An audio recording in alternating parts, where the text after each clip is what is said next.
সমাজে এই যে ইফটিজিং হয়, আপনার বোনের বয়সী একটা মেয়েকে কিছু বকাটে টিটকারি করে, এই বলে সেই বলে, নোংরা কথা বলে, রাস্তায় দেখেও আপনি পাশ দিয়ে না দেখার মতো চলে যান কেন? আপনি দাঁড়ান না কেন? আপনি দাঁড়ালেই তো থেমে যাবে, কারণ সত্যের যে শক্তি তার সামনে মিথ্যা মুখ থুবড়ে পড়ে।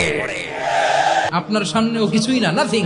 আপনি দাঁড়ান, ওকে প্রশ্ন করেন যে আমার বোনকে তুমি ডিস্টার্ব করো কেন? আপনাকে দেখে আরো 5 জন দাঁড়াবে, 5 জনকে দেখে আরো 10 জন দাঁড়াবে।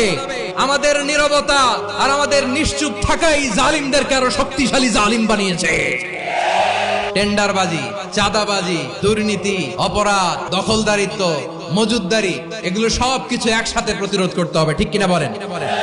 এই যে নতুন বাংলাদেশের এক সুযোগ এসেছে, আর জীবনে হয়তো আসবে। আসুন দেশটাকে আমরা সাজাই, আসুন আমরা এক দল আরেক দলকে নিশ্চিহ্ন করার যে রাজনীতি, এটা বন্ধ করি।